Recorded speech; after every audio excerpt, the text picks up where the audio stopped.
You're damn right I deserve it. 20-plus years in the game at the highest level, and I never got the recognition.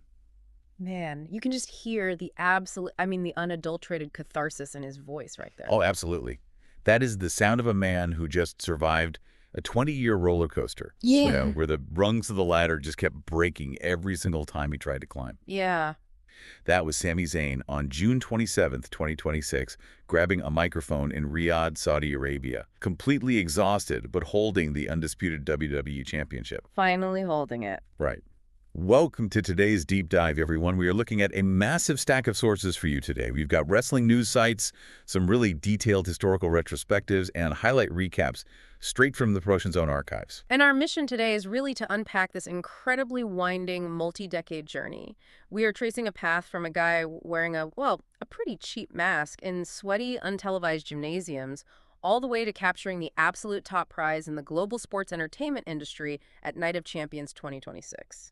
Exactly. We're going to explore the psychology of wrestling characters, uh, how audiences actually connect with performers on a visceral level, and what this ultimate underdog's triumph teaches us about reinvention and just extreme patience. Because you really don't get to that triumphant moment in 2026 without first understanding a secret origin story that it sounds like a rejected sitcom pilot. It really does. Before he was the undisputed champion, Sami Zayn, he spent over a decade as this bizarre enigma known as El Generico. Right, and to really grasp the absurdity of this, we have to look at the man behind the persona. So Sami Zayn is actually Rami Sabeh. He's a Canadian citizen born in Quebec to Syrian migrants. Okay, yeah. Yet, for the first 11 years of his professional career, he wrestled entirely under a mask as a fake Mexican luchador, which is, the term for a Mexican masked wrestler named El Generico. Okay, let's unpack this for a second, because how does a Syrian-Canadian kid end up playing a Mexican luchador in the early 2000s? It's so random. It is. The lore from the Internet Wrestling Syndicate, which is this small grassroots indie promotion in Montreal, is just hilarious. The founder of this company, a guy who goes by the completely unhinged name of PCP Crazy FN Manny. Odd name. I know, right? So he supposedly needed a last-minute replacement for a show, and Rami Sabeh was just this guy hanging around backstage doing menial tasks, trying to show he was dedicated to the business. Just paying his dues. Exactly.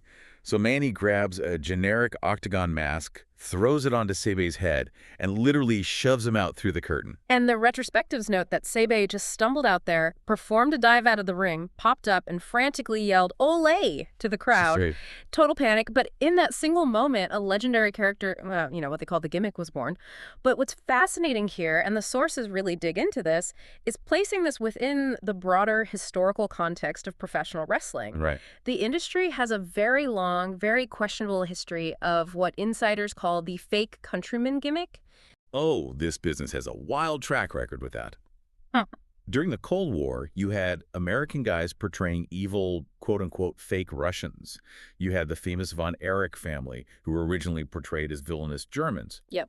And if you go back to the foundational days of the Japanese wrestling scene, it was essentially built around Rikidozan, who was actually a Korean man masquerading as a Japanese hero to capitalize on post-war national pride. It goes even further than that, too. The retrospectives highlight instances of Hawaiian performers playing Japanese wrestlers long before Yokozuna did it in the 90s. Right. You had Chavo Guerrero, a proud Mexican-American, playing a wealthy Caucasian golfer named Kerwin White. There was a performer playing a pro-apartheid South African named Colonel De Beers, and even an Italian-American portraying a Middle Eastern terrorist sympathizer. Which, looking at those characters today, without the filter of 1980s or 90s cable television, the sources make it clear they're universally viewed as incredibly dated. I mean, massive cultural appropriation or just outright offensive. Oh, absolutely. It's a trope that aged terribly. But here is the crazy part that the source material points out. Rami Sabeh, a Syrian-Canadian playing a Mexican luchador named El Generico in the 2000s, somehow managed to completely avoid the negative backlash of this highly problematic trope. And it really comes down to the mechanics of how he performed the character. He Wow. didn't lean into malicious stereotypes or cheap cultural mockery.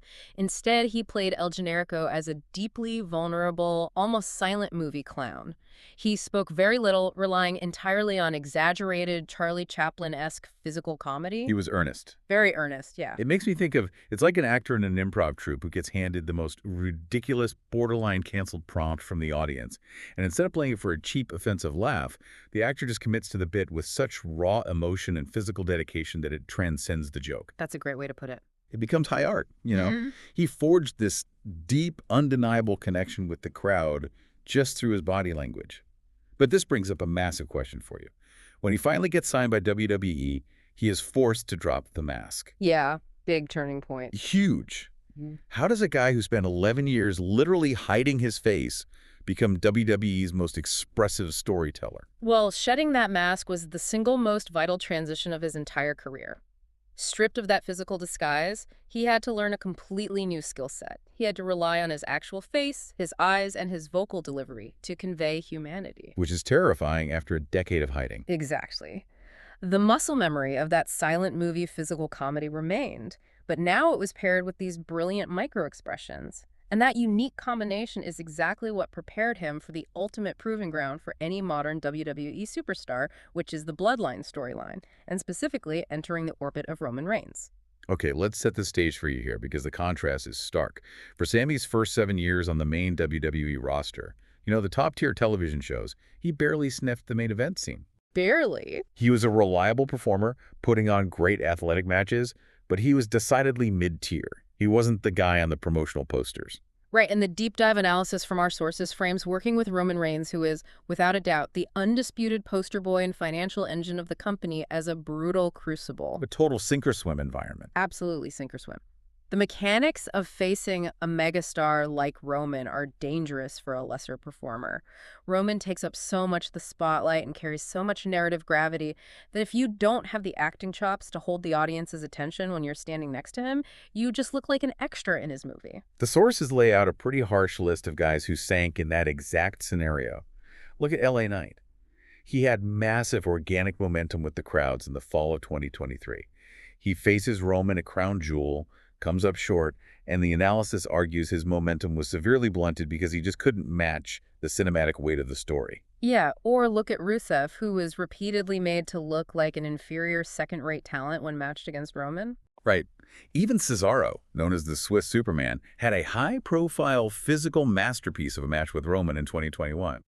But it did absolutely nothing to elevate his character's long-term standing. But those are the performers who sank. The ones who swam had their careers entirely revitalized. Like who? Well, Jey Uso evolved from a career tag team specialist into a nuanced, fully fleshed out single star, literally branding himself main event Jey. Oh, cool. Kevin Owens turned a pretty formulaic Royal Rumble match in 2023 into a psychological thriller that transformed him into a massive, sympathetic babyface, which is the industry term for the hero the crowd roots for. And the linchpin that made all of those surrounding storylines work was Sami Zayn. Okay, but here's where it gets really interesting, and where I actually want to push back a bit on the premise of that specific analysis. Okay, let's hear it. Because the prevailing narrative is that the gravity of Roman Reigns elevated Sami Zayn. But if you look at the weekly television mechanics of the Bloodline storyline during that era, I have to ask the opposite question. Which is, Did Roman elevate Sami, or did Sami's raw theatrical acting ability actually save the Bloodline from becoming a repetitive, exhausting trope? I see what you mean. If we look at the structural mechanics of the show at that time, you have a very strong point. The Bloodline was operating as a classic heel faction, a group of bad guys who maintain their power by constantly cheating. Right. Mechanically, they relied heavily on run-ins, where outside members of the group would constantly rush the ring to interfere and save the title for Roman. Which gets so boring for the viewer. I mean, you watch a 30-minute match knowing it's just going to end with a referee getting knocked out and 3 guys jumping the hero. Precisely. It was on the verge of growing incredibly stale. The audience was definitely catching on to the formula. But Sami Zayn's inclusion shifted the genre of the show. He injected a level of awkward, vulnerable humanity into this stoic, mafia-esque family dynamic. His facial expressions changed the entire context of the show. You had this 30-something bearded, chaotic guy showing sheer puppy dog joy just because the cool kids at the lunch table let him sit with them. Yeah, and Roman played off it perfectly, acting like the annoyed mob boss humoring a court jester. Right, but then the tone shifted. You saw the sheer terror in Sami's eyes when he realized the mafia family was demanding he commit an atrocity to prove his loyalty. And that culminated in the famous scene at the Royal Rumble where he refuses to attack his old friend Kevin Owens and instead turns on Roman. Which gives me chills just thinking about it. Mm. And that leads to the Elimination Chamber event in 2023 in Sami's hometown of Montreal. The vengeful, heartbreaking defiance on his face when he fought Roman Strength. It wasn't just a wrestling match anymore. He turned a standard formulaic wrestling storyline into a gripping psychological soap opera. He really became the emotional anchor for the television viewer. Because he spent months making you feel his desperate need for validation, you intimately felt his rejection and betrayal. That intense emotional investment from the audience is what carried him out of the Bloodline's shadow. The fans didn't just want him to win a prop belt. They wanted his humanity to be validated.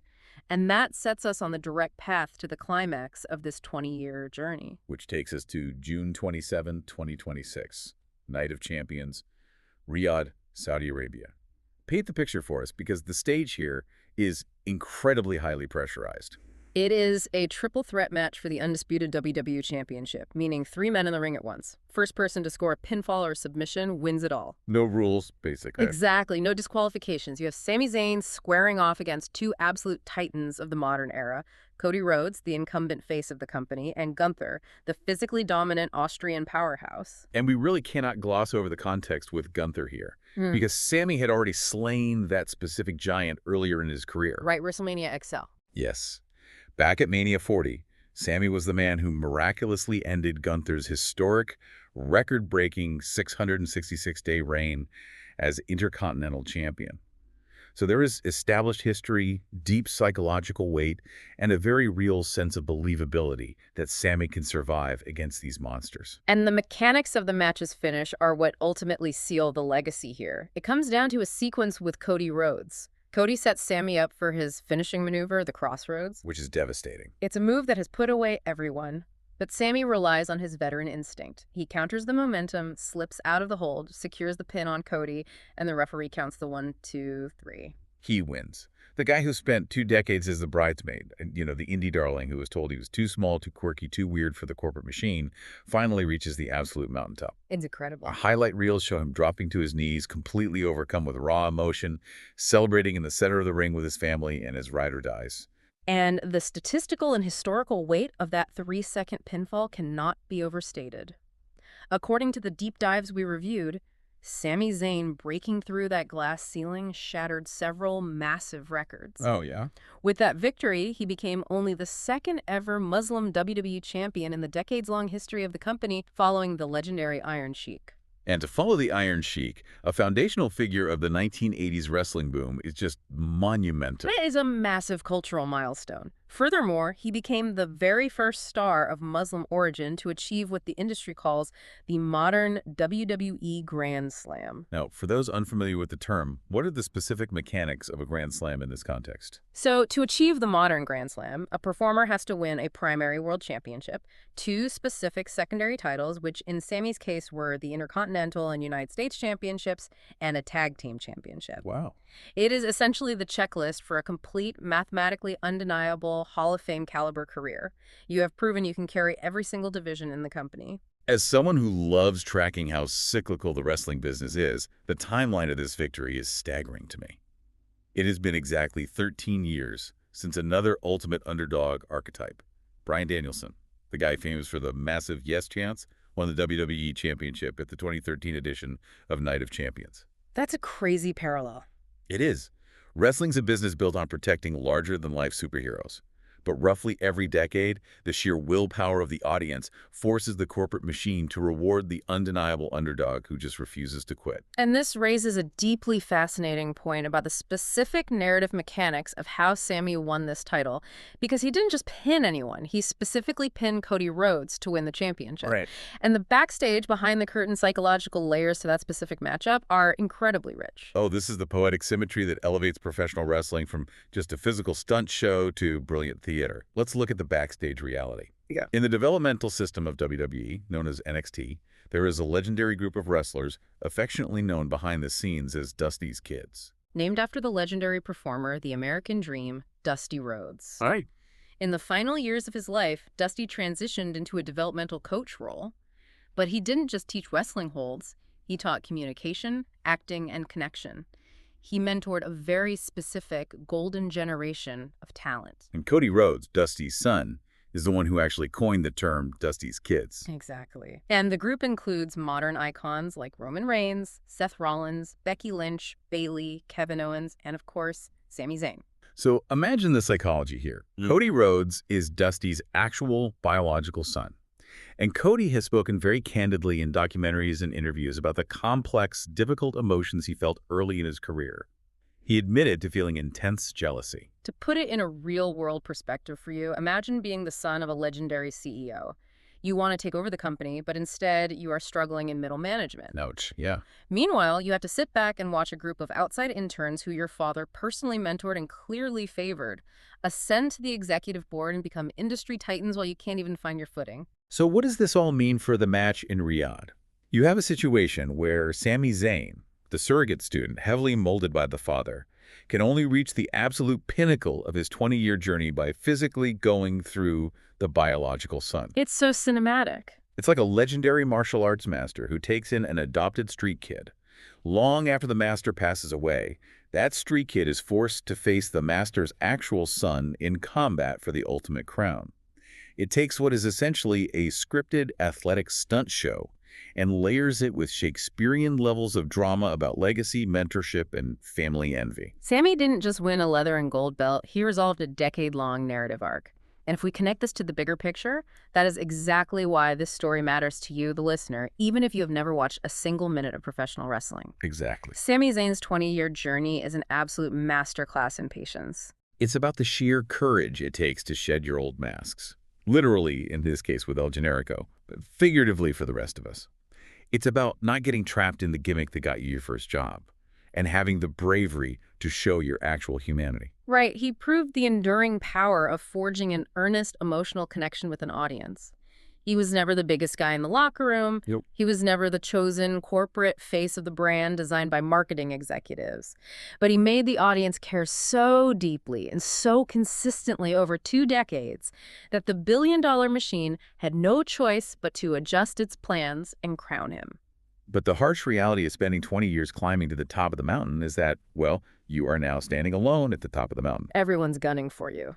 Exactly. Every single person below you can see you, and they all want to knock you off. Which leaves us with a fascinating, highly volatile situation as we look at the immediate fallout of this victory. Because the timeline never stops in this industry. Our sources note that it is now June 30, 2026.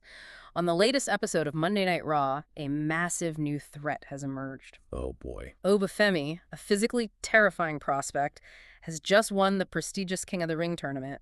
As a result of the tournament mechanics, Femi holds a guaranteed contract for a world title shot at the upcoming SummerSlam event. A huge deal. And he is currently weighing his options. Does he challenge Roman Reigns for the World Heavyweight title on the SmackDown brand? Or does he challenge the newly crowned Sami Zayn for the Undisputed Championship? And as if a monster like Obafemi wasn't enough to worry about, you have the eternal final boss, Brock Lesnar, looming in the background, set for a violent Hell in a Cell match against Femi in Minnesota. Just terrifying. The sharks are smelling blood in the water. Which leads me with this final provocative thought for you to chew on. For 20 long years, Sami Zayn's entire psychological identity has been the underdog. His brand is the chase, the struggle, the scrappy fight against the corporate machine.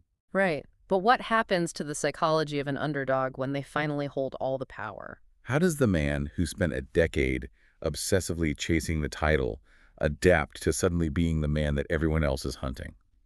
I mean, can you still be the scrappy rebel when you are the one sitting on the throne?